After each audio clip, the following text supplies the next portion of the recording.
Hey guys, what's going on? Got a big update for you on the CJ7, but first I wanted to wrap up the Dead Jeep saga. For those that don't know from the last video on the blue Jeep, I had ordered a automatic brake pedal from a YJ from Dead Jeep, and they sent me one for a CJ, which I didn't need. So tried emailing them, they never replied. Tried calling them, they only have one phone number that goes to a voicemail that's full. Never heard back from them after like 2-3 weeks. So opened a PayPal dispute, and only then did they hear back from me, and all they did was offer me a return label for a refund. So that was fine because I had the manual brake pedal from the parts Jeep to put in. So sent it back, and they got it back. A week went by. Again, I tried emailing them to say, hey, the tracking shows that this item was delivered. I emailed them, and I also sent a message through the PayPal dispute. Didn't hear a reply from either forms of communication. So I escalated the issue to PayPal, which means they stepped in and kind of said, hey, what's going on? What are you doing? And sure enough, I received an email the next day from Dead Jeep saying that, oh, they're short-staffed, and that's why they weren't reaching out. And their parts person said that it'll be a while before they can get me the replacement pedal, so I could either wait or they can refund me. To which I said, yeah, refund me. I'm not waiting. And I also already have a replacement, so give me my money back. And they did. So yeah, definitely do not order from Dead Jeep. I also had ordered a pair of windshield defrost ducts, and the ones that they sent me were both cracked on the end. And on top of all that, when I finally opened up the packaging, they sent me two left-hand ones, which on the CJs, there is a left and a right side. They sent me two left hands when I needed the right hand. So I smashed those with a hammer, chucked them in the garbage.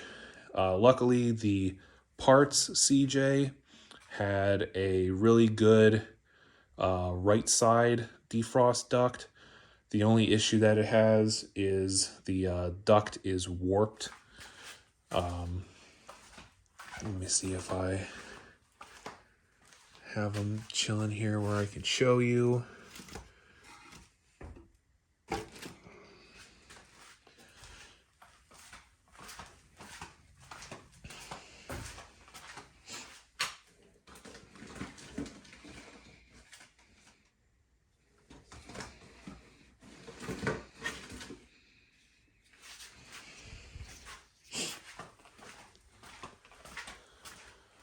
So here's the one from the parts Jeep. So you can see on these OEM ones, it says glass side RT or LT. This one, no split ends, but it's warped and squished. The reason for that is this pretty much sits right up against the windshield seal. And when your windshield frame rots, this little seam here swells and it pushes the gasket out.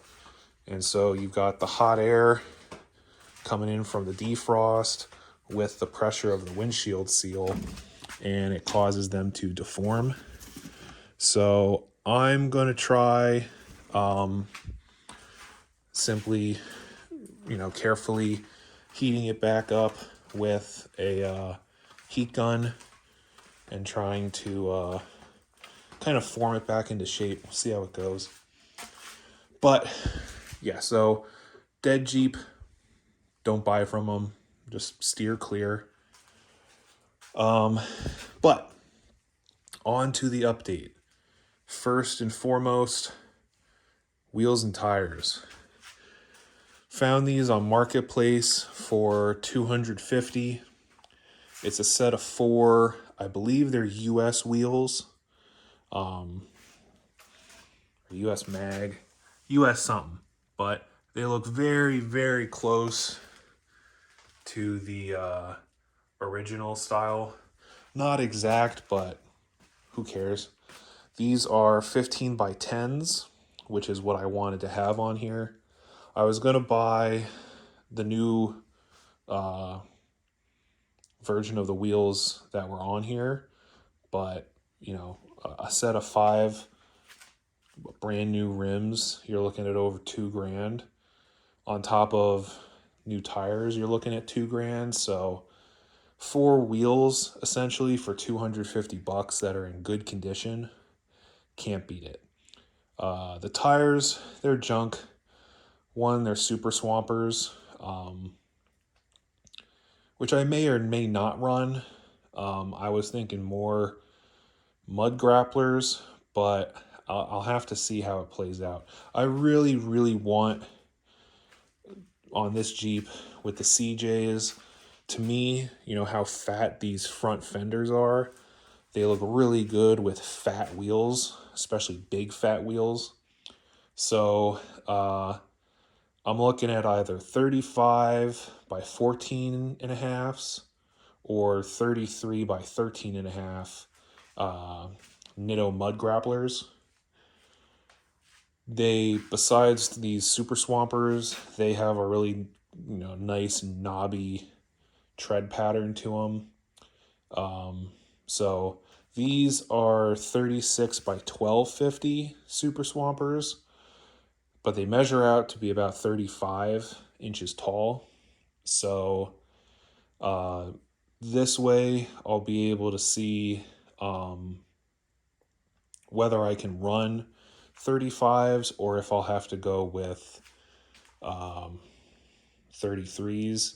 And if 12 and a halfs is the widest I can go with 35s, or if I'll have some room to go out to that 14 and a half. We'll have to see.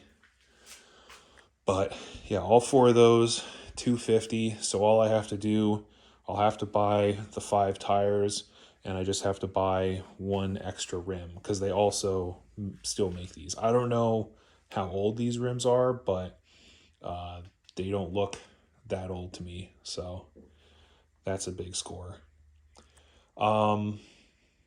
Let's go over things I've done first, and then we'll go into things that we're going to do. Starting at the front of the Jeep, my brother lended me a hand, helped me out. He welded what is actually a piece of the bumper that came off of the parts Jeep, but it's pretty much the same thickness as the rest of the frame, maybe even a tiny bit thicker.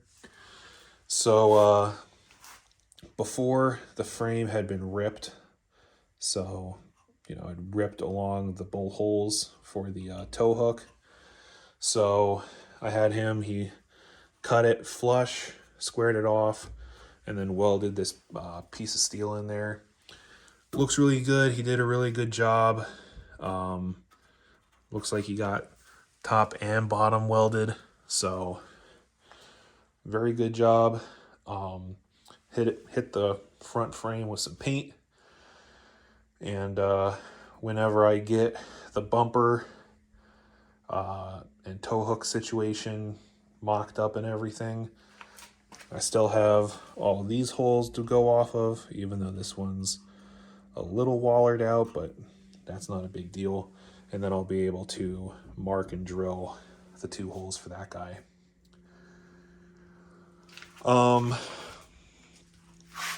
Steering box has been removed. Unfortunately, the bolts all had issues. The third one there is missing. It had been missing and it looks like someone tried drilling and tapping it or something, and they did it crooked and it didn't work. And then the front one there snapped, and that one, the second one, the captured nut was spinning, so I had to cut the head of the bolt off. So all I'm gonna do is smack those 3 captured nuts out of there and just run nuts and bolts. I drilled a hole in the front of the frame right there as little access holes. Before I drilled that hole, I tried taking out one of the bolts and it snapped right off. So 2 windows there. Won't have any structural impact. I mean, this stuff is, double wall. There's plenty of other support and everything. And there's also plenty of other holes going on. So those 2 are not going to be the end of the world. And what that'll allow me to do is either get nuts put in there or fish the bolts in and drop them down through the holes in the frame, and allow me to bolt my steering box and leaf spring hangers back in. Now, to preface all that, this frame is not going to be the forever frame. This is just get this frame patched together and get the rest of the Jeep done, and then down the road just buy a whole new frame. I mean, they reproduce these frames stronger than the factory did, and you can get them brand new with a bunch of different configurations. So that's going to be the goal down the road. Maybe when either something fails on this frame or it's time to tear it all back down and actually have professional body and paint done on it.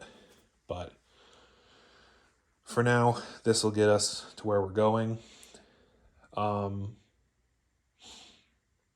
yeah, we got that pretty much handled. Moving on to the engine bay. You could see it's a little more complete in here. So the cooling situation, this 3-core radiator is the one that we wound up keeping. The 2-core one that I bought just wasn't made right. These little brackets weren't welded in the right spot. So like this side was flush and that side was way off. And I mean, you can even tell just looking at this radiator, it is kind of crooked this way. I had to bend the metal in here so that I wasn't rubbing the tank. But over there I didn't, and you can see there's still plenty of gap there. So, they were both Summit brand radiators. This one worked, the 2-core didn't, so that's what I stuck with. The water pump turned out 79, and well, I'm sure 76 to 80 or 81, and then 82 to 86 had different water pumps. The 76 to 80 or 81s were about a 1/4 inch longer, and then the 82 to 86s were a 1/4 inch shorter. And I realized that the water pump and crank pulleys were not lining up, and compared the water pump that I took off with the 79 water pump that I put on, and saw that the shaft for the pulley is about a 1/4 inch longer. So swapped out water pumps. Now the pulleys line up. I did try putting the clutch fan on, but it was right up. It wasn't touching the radiator, but it was right there. And the big breaking point was with that setup, you couldn't get the belts on, and I definitely don't want to have a setup where you can't change the belts without taking off the fan or something. So that one, the clutch fan got nixed. Went with this 1-inch aluminum spacer and a 2-inch or a 15-inch Durali flex fan. But unfortunately, the fins on that fan came back like 2 inches, and they like completely covered this first pulley. So that one wasn't going to work. So I went with another 15-inch Durali fan, but this time, or derail or whatever. But this time it's just a fixed blade fan, and you can see now we have plenty of clearance both to the radiator and to the pulley. Exhaust and intake are on. Honestly, going back, I don't know that I would really have run the headers.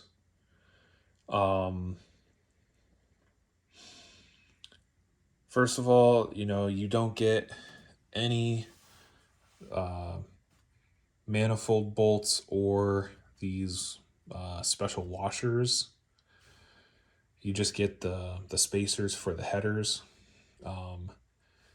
These washers, they're all the ones that came off of here. I cleaned them up and painted them. I put the worst ones underneath. Some of them were pretty thin, but still usable. Problem is they do reproduce these wider ones, but they're $4 per washer. And so you'd be spending $40 just in these little washers, which is ridiculous. And then they actually don't reproduce these smaller washers, which are just for the exhaust manifold only bolts. So had to use the originals, and then I also had to go with upgraded grade 8 bolts because all the original intake, all the original manifold bolts were just whooped. These headers, they come with temporary paint, which I don't understand because there are they do it for rust prevention so that you don't take your headers out of the box after they've been sitting on the shelf for however many months, years, whatever, and they're rusty. But there are so many other ways to prevent rust, aka fogging oils and stuff, the oil that they put on brake rotors, something that could be easily removed. No, they put temporary paint, which is going to burn off instantly. So you have to go through and strip all of the paint off of the headers before you can repaint them with high temp paint. So I don't know why they don't just either paint them from the factory and charge a little bit more, or just use fogging oil. Because, it was 4 hours of playing with paint stripper and scrapers and acetone and just nasty chemicals that if someone did this and didn't dispose of their rags could burn their garage or their shop down. Like, it's just ridiculous. But I got it done. I got them painted with Rust-Oleum high temp ceramic paint. It's supposed to be good for like 2,000 degrees, which if these headers are at 2,000 degrees, there's other problems besides the paint finish. So I got them on. First immediate issue, the column shifter was not going to work, which is a bummer. But, it is what it is. The headers, it's a dual output header. So you'll have, it's set up for 2 pipes. And the one outlet is pretty much right under where the mechanical shifter linkage is, so I couldn't get it out of park. So that's a no-fly. You can't return these because they've been painted already. So my only option was to ditch the column shift setup, and I'll just have to run a floor shifter.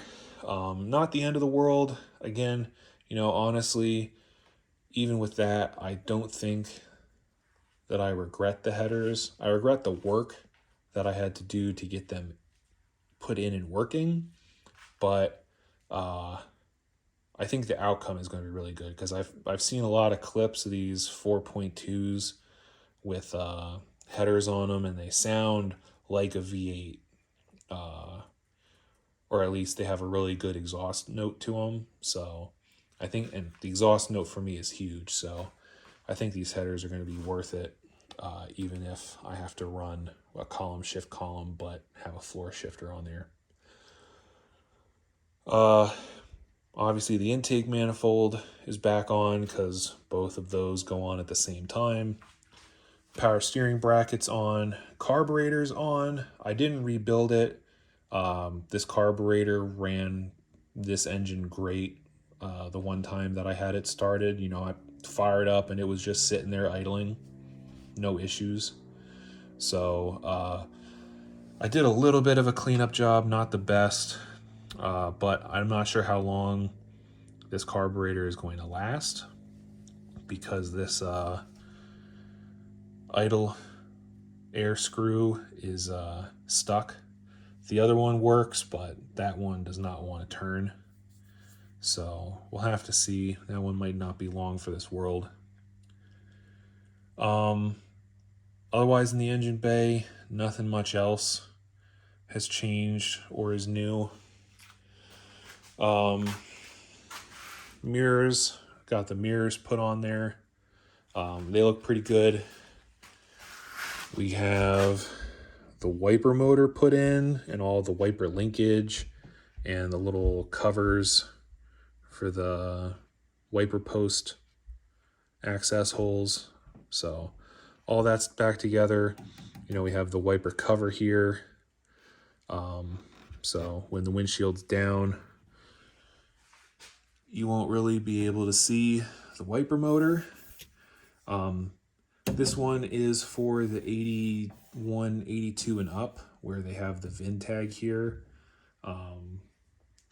Again, like I said in the last video on this, 79s did not have the VIN tags on the windshield frame. They just had a sticker on the dash pad. And actually it would have been where the speaker is. And so when they put the speaker in, I think that might be part of the reason, besides, government mandate, that they moved it up. But originally I was going to maybe find a big sticker to put here. I'll have to see. Actually, I won't have to see, because the rough country lift is here, and or the Skyjacker lift is here, and there was no lifted vehicle warning sticker. So I'm probably gonna put my VIN decal sticker there, and maybe down the road I'll put a speaker in here, but for now I think I'll just leave it be.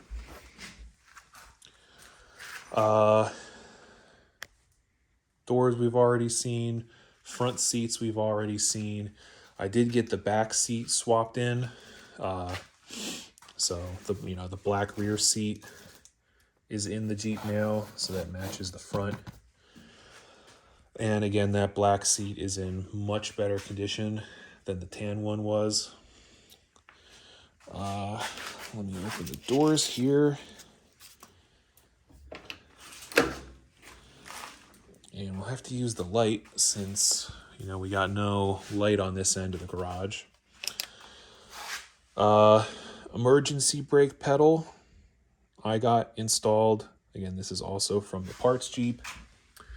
And I actually had to move the high beam switch. You can see the two holes where it used to be, because I had originally unknowingly put it right pretty much where the emergency brake cable is going to come up, which eventually I do plan on having the emergency brake hooked up. So Had to move that.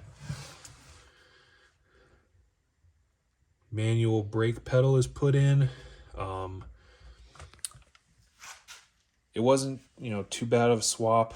I did have to pull the whole pedal assembly out, so column had to come out, pedal assembly had to come out, because, and let me see if I can actually get you up there to see,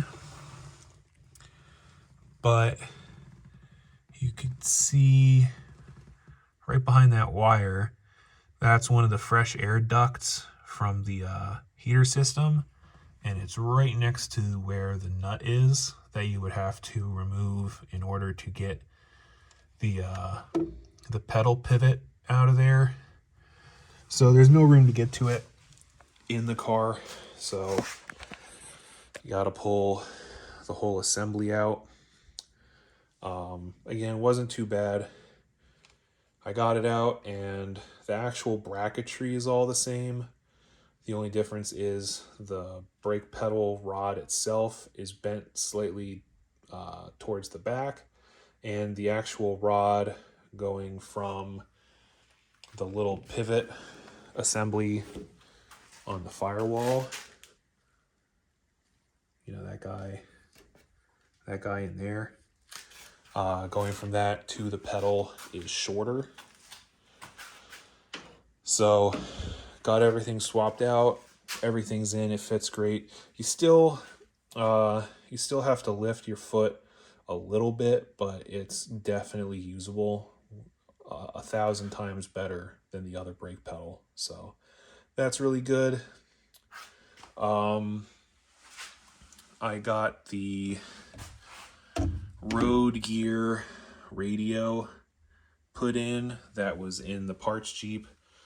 Got it wired up and just have it temporarily hooked up to the one speaker that we have in there. And even with just the one speaker, I mean, the radio sounds really good. I have the antenna from the parts Jeep that I hooked up, and the reception, the actual radio sounds really good. And the tape player works, which was cool. And that also sounds really good. So that's a big win.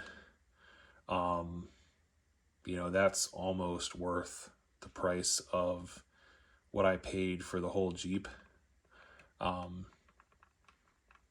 Just because, they don't really make radios like that. And like the retro sound ones are $600. So, but, I got the power and ground hooked up. Speakers are temporarily wired because I'm missing a whole bunch of them. I'm thinking I'm going to have a dual pod on the dash tunnel, or on the tunnel under the dashboard there. And then I'm up in the air. I'm either going to go with speaker pods that tuck down here on either side, or go with boat speakers that'll clamp to this roll bar here. We'll have to see. Honestly, it depends on which one's more expensive and which one's harder to install. And then I'll, wire all of those together. Again, I don't think I'm going to be installing a radio in there, just because I'd have to pull this dashboard, and I'm not really looking forward to doing that. And I'd have to buy a different speaker anyway, because the one that I put in there is not going to fit in that much tighter space because of the emergency pedal support bracket. The twin stick shifter boot, I got that actually secured. I didn't do any of like the trimming and stuff that I was talking about. I kind of just sent it. It came out okay. The one problem is the where the twin sticks come up is farther back in the shifter hole, at least using this stock plate. So there's a big amount of hole that was still left. I mean, pretty much from here all the way up to the edge, outside edge of the little plastic trim piece. So, you know, when you have it into high range, you could see light coming in from where the boot is pulling back because of how far forward it's stretched. So have to see what I'm going to do about that. I may take this plastic piece back up and stick a little extra foam under that lip, but not a huge pressing concern. Otherwise, nothing else has really gone on in the front of the Jeep here. I don't know if I've shown you guys before, but this is what the back of the Jeep's looking like. So all of our lights are put in. The taillight harness is ran. I actually had to drop the gas tank to get that wire harness ran. And I put the trailer plug there. I'm debating what I'm gonna do for exhaust.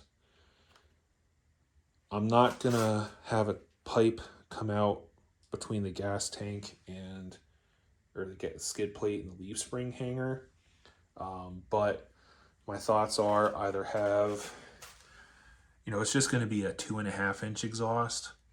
So I'm either gonna have both tips come out the back pointing down, or maybe I'll have them come out either side in this area. Not 100% sure, but that's also a down the road project.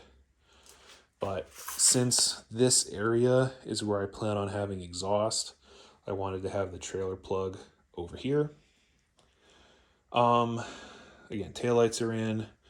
I have reproduction CJ7 and Jeep badges put on. From what I could tell, this is the orientation that it was done originally, with Jeep on the right and CJ7 on the left above the taillights. Doesn't really matter either way. And then the tailgate, I used the original hinges off of the original CJ7, the green one. And these hinges I had soaking in gasoline for a week, and then rust evaporator for another week. And that got all of the rust buildup that happens in there on that pin. That got that all broken free. And now the hinges work great. Just have to, make sure I keep them oiled, keep them lubricated. But tailgate's on, new tailgate seal, original cable and hardware from the green Jeep, new chrome latches, and it all works really good. So yeah, that's all the updates for what I have done. Now for what I have to do. Part 2.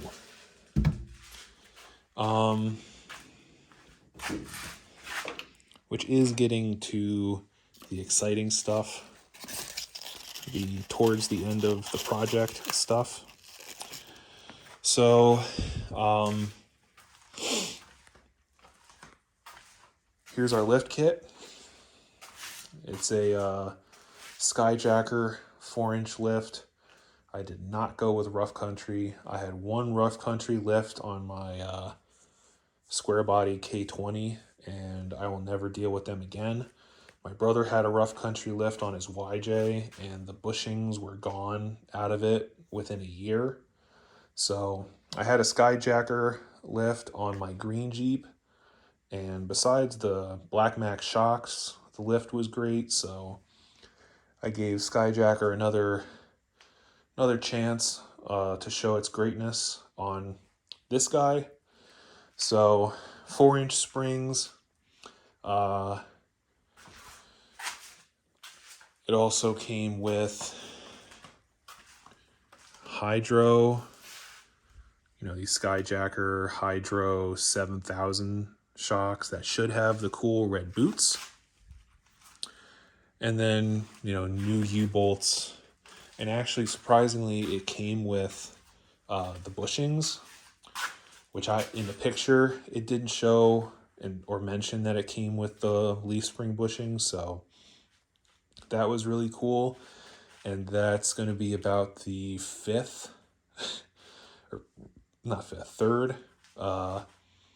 brand new set of leaf spring bushings that I'm going to have. So I have the Skyjacker ones. I have red polyurethane bushings, which pretty much are going to be the ones that I'm going to use.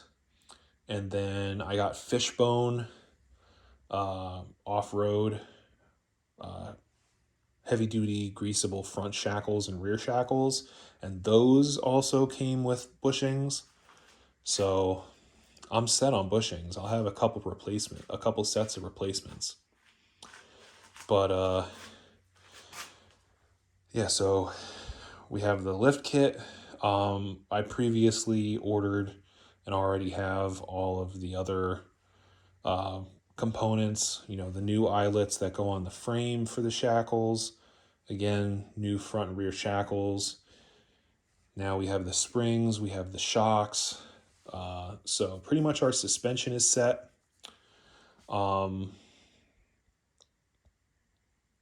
Steering, it's a bit of work that we have ahead of us, but honestly, nothing too bad. We have a brand new steering box here. It's a Cardone rebuilt unit. I've had really good luck with Cardone and Layers pumps or boxes and pumps on my 70 Le Mans that I had. And I think I had a Cardone or a Layers box in my K20. And all of them worked great, so I went with them again for the CJ. I went with a more upgraded heavy-duty steering bracket. This thing is like 4 times as thick as the original 2-piece brackets are. Already have it put on the box. Yeah, it comes with spacers that you put in a specific order, and then you get that put in. These 3 bolts, these two will be on top of the eyelet for the leaf spring hanger. So it's frame, leaf spring, eyelet, and then this box goes on top. So that's why it's not on yet, and I haven't dealt with those bolts because I have to change the suspension stuff first before the box can go in.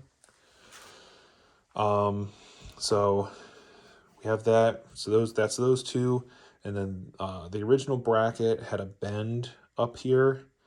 Well, they kept it flat, and they give you another bushing right here that will go between here and the frame. Your 2 holes up top, they have a 3rd hole that they recommend you drill and bolt here. I'm not going to do it. 1, I don't want to drill more holes. 2, it's not necessary because I'm also going to be running a steering box support bar bracket, whatever.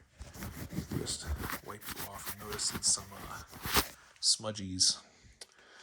Yeah, so I'm going to be running an additional support bar.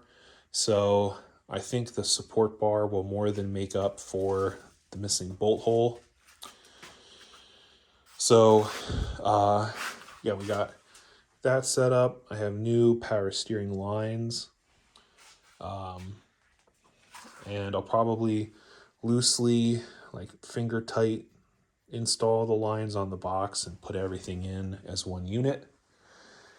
Here we have a Borgeson heavy-duty steering collapsible steering shaft with U-joint ends.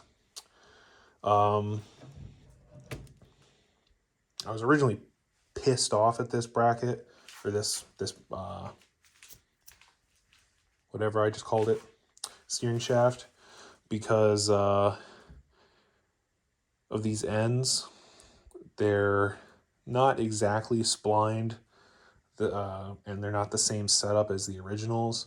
And at first, I couldn't get either end to fit on the steering column and the steering box. But I did wind up finding the orientation that you need to have to get the steering box end on.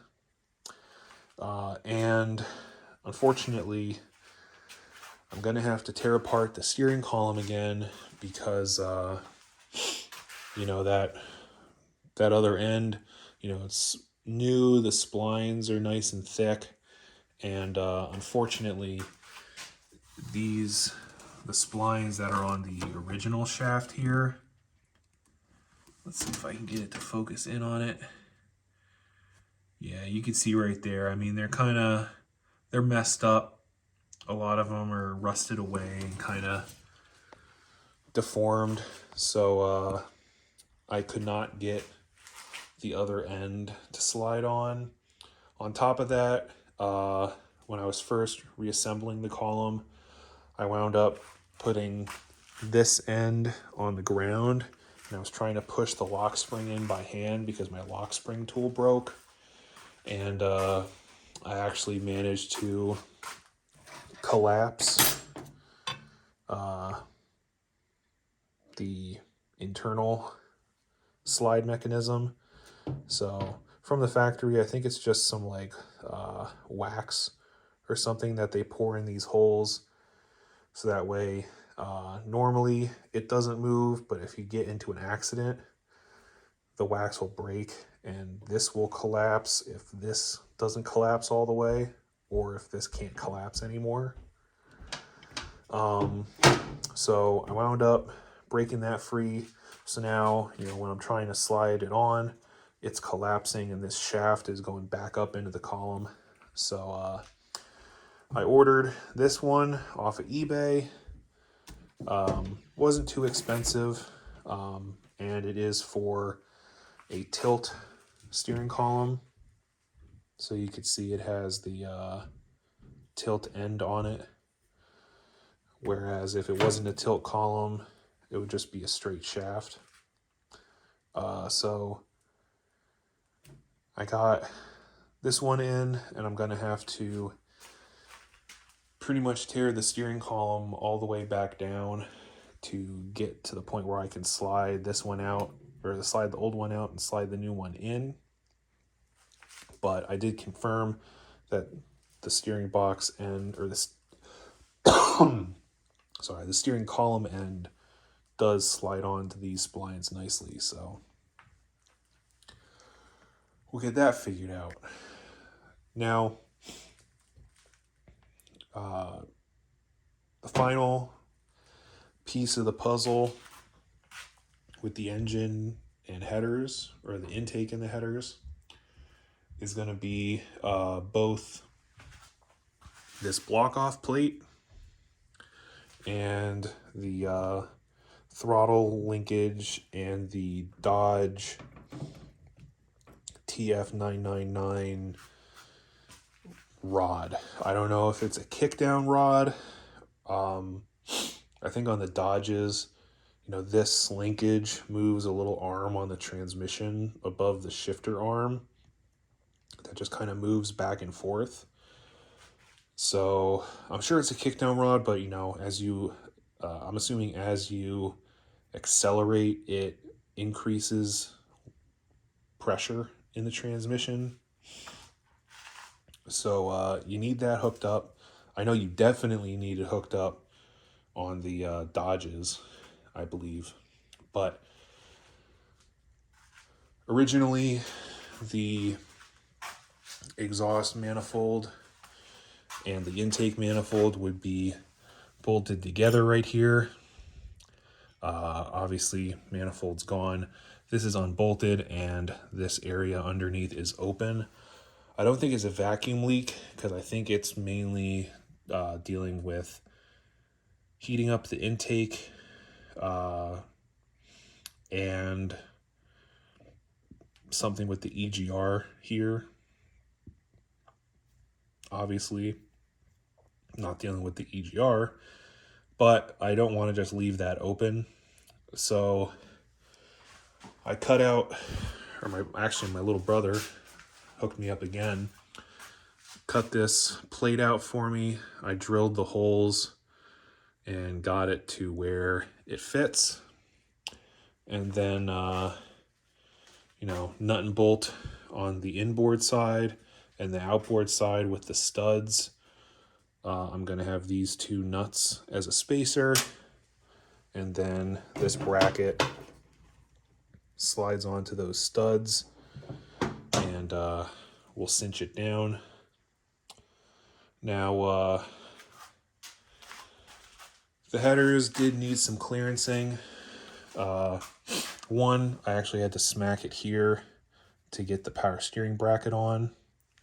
And then I had to smack it down there to give room for that accelerator kickdown bracket.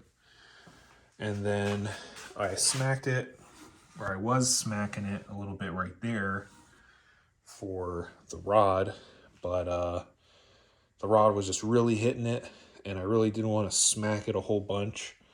So I just chucked this rod in the vise, and right here where the paint is missing, I bent it so the rod goes that way a little bit more. And now it clears the header just fine. So that's good to go. But I'm just waiting for this gasket to come in, and then we can get that all done. Get the engine all put back together. Suspension wise, I have to get, obviously the old stuff has to come out. Gotta deal with those front bolt holes. And then I'm going to have, I'll have the whole Jeep on jack stands because the axles I'm going to tear down and then have them be sent out to get the ring and pinion gears replaced. I have a set of 410s coming for it. I'm not going to deal with going with posi carriers and all that stuff. I don't want to spend that kind of money on these axles. So for now, it'll just, the same open carriers, get the 410s. If I really feel that I need a posi-ish setup, I'll throw a lunchbox locker in there. Those are pretty cheap, and you can install them after the fact pretty easily. So we'll get the axles pulled out, leaf springs pulled out, and then I'll get the new leaf springs set in with the inner bolts in and have the fronts hanging down, since I am sticking with the spring under setup. And then once the axles are done with the new 410s, then I can go probably hit them with some paint, assemble the steering shafts, knuckles, brakes, all that stuff. I do have new axle shafts for the front coming, and I have a one-piece axle upgrade coming for the back. I also have spring perches for the rear axle, because I believe one of the spring perches is pretty rusted and was really thin. So I'll probably see if the driveline shop can not only do the gears but also replace those perches and do the one-piece axle kit. So have to call them. Gonna have to wait till next week. I meant to do it today, but I forgot. But do that. See how much that all is gonna cost. And obviously, I'm not gonna be pulling anything out of the Jeep until it's actually I'm ready to actually have the axle work done.